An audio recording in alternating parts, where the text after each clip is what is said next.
And we continue our coverage of this. I want to bring in Ines Rosales, who has been keeping track of the alternates, what's happening.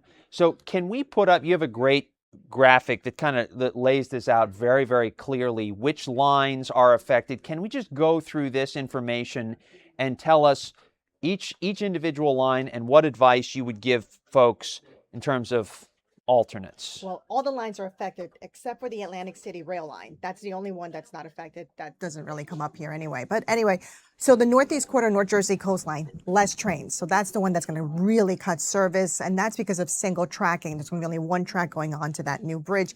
And this is all work that they need to do for the next 4 weeks, as Jessica mentioned. The Midtown direct trains, they're just going to go to Hoboken. So those lines that she mentioned, the Morristown line, Gladstone Branch, Montclair, Boonton, straight into Hoboken, and that's where things are going to get extra tricky. You have the whole thing that, they're going to combine trains, cancel trains, switch trains. Some trains will leave a little bit earlier than usual. You have that part. But then when you get to the path trains, and they're asking people, as we've been saying, that work from home and also avoid travel between 7 a.m. and 9 a.m. and 4 p.m. and 7 p.m. because that's really the heart of rush hour. And that's when the path trains are going to be really congested. So they're cross-honoring tickets, but try to get there a little bit before 7 o'clock if you can. It's a tough say. Who wants to go to work early, Yeah. Now, so Hoboken is going to be just chaos, you would imagine, right? Yes, the path trains. And then you have the waterway. You have that as an option. New York Water. Have you ever taken the New York Waterway? Yes, I have. You have. And you know how they have that free shuttle bus service that picks you up around Midtown. They'll take you to 39th Street and you can come back into Hoboken that way too. So you have that option there. They didn't say, the New York Waterway, they didn't say if it was just Hoboken South or Hoboken North. That one, you have to check with the schedule on that one. You were telling me earlier that there were some issues yesterday with transitioning from the one track to the other. Yes. What was happening yesterday? They had to cancel a lot of trains. Basically, they had a shortage of crew because according to their CBA, the engineers, this really affected them across the board. Whenever there's a schedule change, they have 48 hours to bid in, to switch.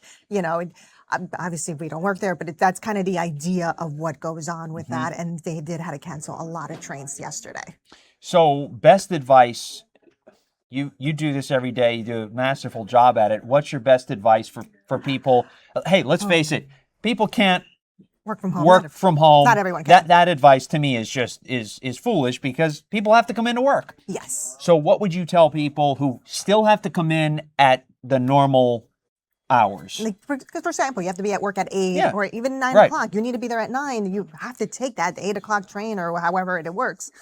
I would tell them find a really good app, book, something to read, and really try to be patient. It's going to be a rough one for the next 4 weeks. Budget that extra time, and let's hope it's done in 4 weeks. Yes. Let's hope this doesn't drag beyond March 15th because that's when things are supposed to be back to normal, right? But you know how it goes. It's construction work. It's repairs going on. They're transitioning their signal system, things like that. So hopefully by March 15th, everything comes back.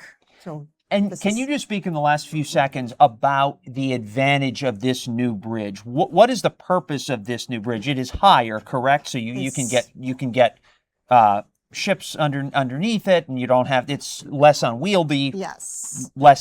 Fewer delays in the future, you would think. Well, here's a pop quiz for you. When did you think the current bridge, the old bridge, when do you think that was built and put into business? I should know this. 100 years ago? I don't know. Pretty much. 1910, 116 years ago. That bridge is really old, so much of our infrastructure is. It needs to be updated. So not only is this one higher, better signal system, so that'll help with better service later on, because we know there's always New Jersey Transit issues, a lot. I have lived in New Jersey for pretty much my whole life, and as long as I can remember, there have been issues with New Jersey Transit. So let's hope this helps. But boy, in the long run, it's supposed to. Your dad takes it. So your dad, I'm sure. I was just saying to Jess, I was strategizing with him earlier today. He usually takes the 4 o'clock train from Princeton Junction in the morning. That train looks like it's still running. Okay. But, some of the other trains, you can see they've already been combined. Some of the express trains are now local. It's your normal train may not be your normal train for the next 4 weeks. That's what you have to check in and see. Also, another alternate, New Jersey Transit buses. You can take that to Port Authority. Good idea. So there's also that option. They are cross-honoring. All right. I suspect that we'll be coming to you with more questions over the next 4 weeks. I'm here for you. Okay. Ines, thank you very much.